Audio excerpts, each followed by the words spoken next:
Bonsoir les amis. Bonsoir. Vous êtes bien nombreux ce soir, c'est super pour la préparation du Social Selling Forum Festival qui va se tenir du 1er au 11 juillet avec 24 visioconférences, 14 masterclass. Et je vais demander à chacun de vous trois mots ou trois phrases rapides pour nous expliquer ce que vous allez apporter par exemple. Jean-Christian. Je serai accompagné de 5 leaders de réseaux professionnels et clubs d'entreprise qui vont nous expliquer comment ils gèrent leur réseau à distance, sans distance, avec à la fois des outils numériques et des outils présentiels. Super. Jean-François, à toi. Jean-François Messier. Sur le Social Selling Festival, ce sur quoi je vais me concentrer jeudi matin, c'est la confusion sur le social selling entre social selling et LinkedIn et réseautage, où on fait plein de choses qui ne rapportent pas de retour sur investissement. Et on va réfléchir ensemble sur pourquoi il faut combiner ça dans un écosystème web pour obtenir vraiment un retour sur investissement et de la vente. Super, ça ce sera dans ta masterclass. Parce que Jean-Christian et toi, vous avez à la fois des visioconférences et des masterclass d'ailleurs. Sophie Atia, en mettant ton micro. Bonjour, avec le micro. Donc moi, j'animerai avec Norbert Bilbao une conférence sur les ventes complexes B2B et le social selling. Donc comment on peut utiliser le social selling dans les ventes complexes B2B, notamment après le confinement et avec les nouveaux modes relationnels avec nos prospects. Et puis, j'animerai aussi une masterclass sur la méthode PEPI, qui est la méthode que je développe dans mon livre, le social selling, donc adressé aux social sellers. Et tu auras une meilleure connexion qu'aujourd'hui. Bernard Anselm. Alors, Bernard Anselm. Donc, moi, je vais vous parler un petit peu de neurosciences et de psychologie. Je vais vous parler de comment utiliser son cerveau dans les périodes de crise et dans les périodes d'adaptation au changement permanent. Quel levier utiliser, quel piège à éviter et comment progresser pour devenir super performant. Merci beaucoup Bernard. Alexandre Durin en mettant son micro. Je suis avec vous. J'ai dit mes trois mots. Non, il y aura donc deux animations, enfin deux webinaires. Le premier, ce sera sur un dérivé de Reinventing Organizations.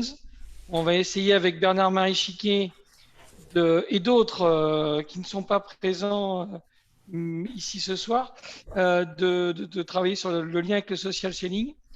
Deuxième atelier, ce sera sur le social selling en équipe où Sophie Atia sera avec nous.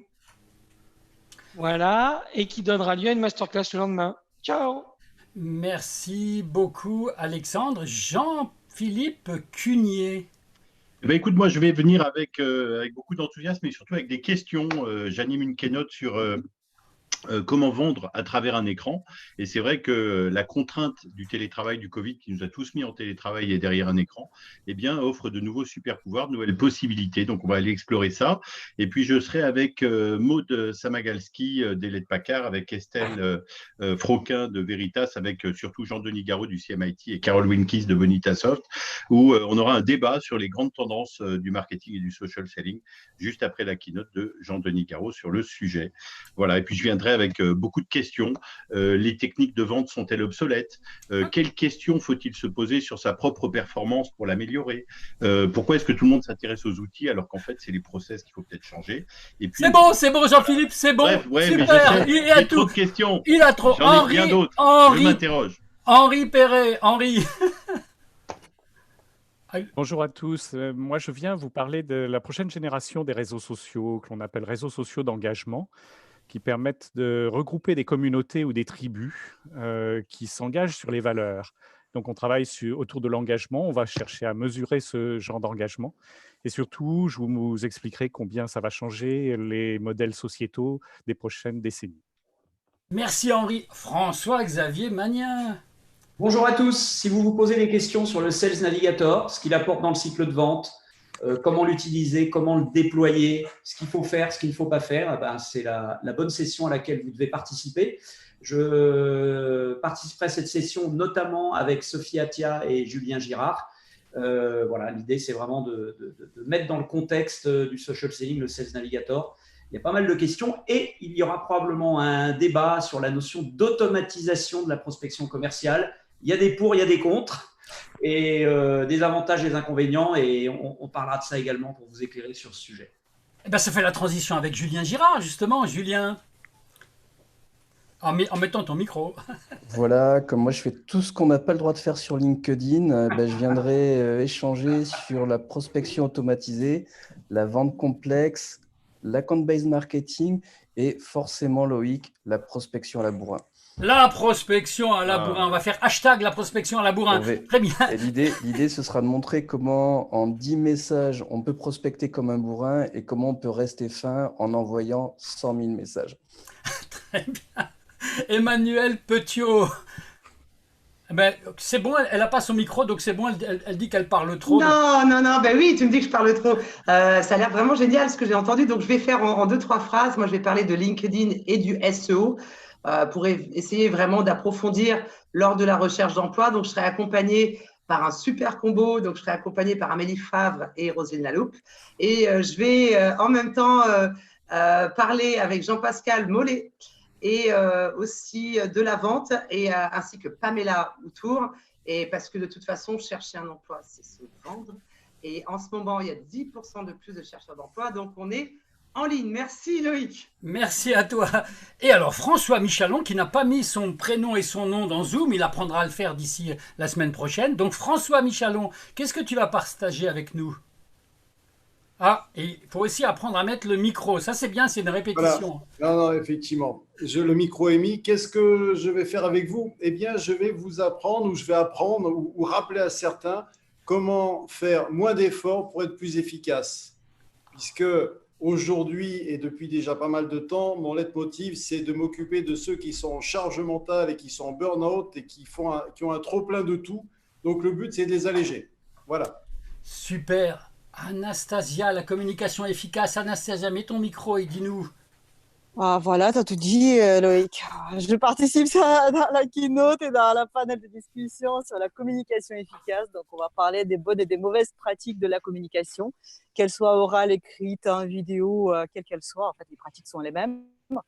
Et on va dire qu'est-ce qui fait qu'on a de l'impact ou pas dans une communication. Ou pas. Georges, en quelques mots, Georges Devine. Merci beaucoup, Anastasia. Bien, Loïc, on va revisiter en fait la vente c'est ma passion au travers de cette grille de lecture que les neurosciences nous offrent aujourd'hui. Voilà. Et bien qu'on parle toujours de persuader, de convaincre, d'influencer, on va voir que ce qui stimule la décision n'est pas toujours aussi rationnel que ça. Voilà, ce sera un plaisir de partager avec vous. Il y a même des mots anglais comme nudge, hein, n'est-ce pas? Le fameux coup de pouce, le coup de coude dont on va parler ensemble, absolument, ouais. Laurent Ignacel qui nous a rejoint entre-temps. Alors Laurent, de quoi tu vas parler? En 2 mots, hein? Ben, en 2 mots, je boirai le thé avec Anastasia et vous tous sur la communication efficace, donc le rôle de l'écrit, la vidéo, la parole.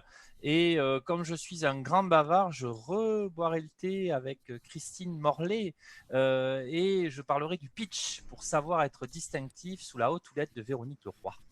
Super. Et puis alors on va terminer par Laurent de se mettre dans sa voiture comme d'habitude. Laurent. Écoute, voilà, alors je suis fantastiquement jaloux parce que tout a l'air super appétissant et donc je suis frustré de devoir animer un atelier, ou en tout cas être maître de cérémonie parce que je pourrais pas assister au reste. Mais donc du coup, moi, mon rôle, ça va être de faire parler les autres. Comme d'habitude, je vais les faire parler de la vente et je vais essayer de renouer et de retrouver surtout de l'envie et du plaisir à faire puisque ma marque de fabrique, c'est faire aimer la vente aux autres et qu'à travers tous ces changements, j'ai envie de retrouver l'amour de la vente version digitale. Merci beaucoup. Je te signale que le maître de cérémonie au Social Selling Forum, il peut aussi s'exprimer à la fin. Pas trop, mais quand même. Hein. D'accord, un petit peu. Parce que, pas comme Emmanuel qui veut de nouveau parler, mais merci beaucoup. Écoutez, on va s'arrêter là. On va applaudir les gens qui vont venir au Social Selling Forum Festival du 1er au 11 juillet. C'est socialsellingforum.com/fr/festival, bien entendu. Et merci à tous pour cette petite session de teaser.